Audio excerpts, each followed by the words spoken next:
Hi there, welcome to this month's market update. For those of you that are more observant and watch these videos on a regular basis, you will see that I have changed venues once again this morning.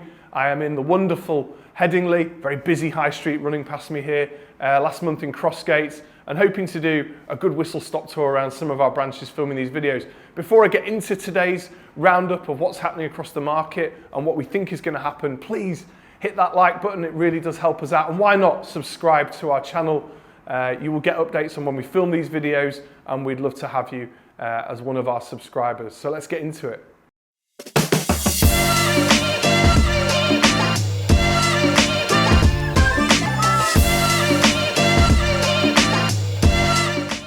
So let's talk a little bit about what has been a very busy start to 2025. And I'm going to use some data today from 20EA. I've referred to these guys before. This is a whole of market platform that allows us to look at what's going on, not just across Manning Stainton, but across the entire area that we cover. And it's really interesting at the moment. So the first thing that you'll see, if you look at this data, is that there has been a small drop in the number of new properties coming to market at the start of this year, about 2% lower than it was at this time last year. That's quite surprising maybe, but then on the flip side, what we've got is a big increase in the number of sales. So across the market, we've seen a 10% increase in the number of properties being placed under offer at the start of 2025 to last year. And we're seeing similar numbers across our own business. Now, that's quite interesting, isn't it? So a bit of a fall in the number of new instructions, not necessarily actually seeing that at Manning Stainton, but let's just keep an eye on the whole market for a moment, and a big increase in the number of properties being sold.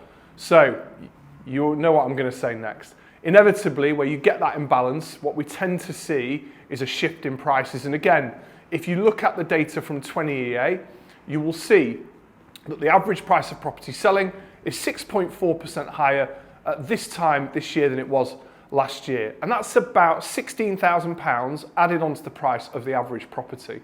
Now, I would say that that's probably a little bit ahead of where I would expect it to be, and maybe because the mid to higher end of the market has started moving a little bit more than it was last year. If we look at the wider picture in terms of house price data, I've had some headlines from Nationwide recently, but both Halifax and Nationwide, they're seeing the market grow about 3 to 4% over the course of the last year. The Land Registry, a bit laggy, they're at 5%. So based on their measures, they would say that the average price of property across our region has increased by anything from about £11,000 to £13,000 in terms of value. Now that's all very well and good, but the question is that short-term spike the market, or is it because of what's going on at the moment around the end of the stamp duty deadline? We've got a deadline coming at the end of March, and that's a big milestone for us to reach. And often when we hit these stamp duty end dates, it can create some short-term disruption.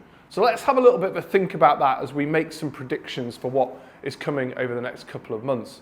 So first of all, bit of a recap. So stamp duty deadline is changing at the end of March. So from the 1st of April, we will be reverting back to the old system. That is to say that instead of stamp duty being payable above £250,000, it will be payable above £125,000. So that £125,000 to £250,000 level, you will pay 2% stamp duty. Real world example of that. So let's think about a property at £250,000 today that's exempt from stamp duty. Wind the clock forward to the 1st of April. That buyer is going to have to pay £2,500 to purchase that property. So add to that what I mentioned in last month's video around the uptick we've seen in the number of first-time buyers registering at the start of this year. And it could be said that the activity we're seeing on sales, plus the first-time buyer increase, is all around the end of this stamp duty date. And it may be that we are seeing, as we broadly expected, a bit of short-term activity, a bit of a flurry of activity, as we often do, running towards the end of one of these deadlines. But we're definitely not seeing it as we did a few years ago when there was an entire stamp duty holiday.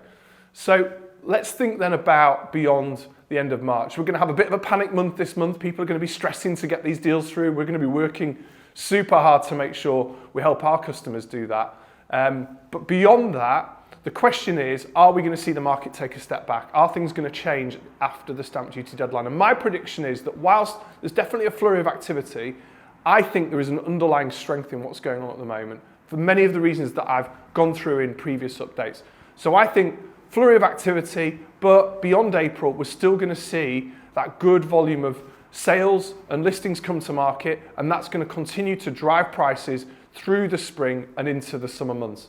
As always, to find out whether or not I'm right, you're going to have to keep watching these videos. I'll always give you an honest update of what's happening in the market. For those who want to talk to us in more detail, you know where we are. We're available 8 a.m. till 8 p.m. 7 days a week, and we'd love to talk to you about how we can help you move in 2025. Thanks so much for watching.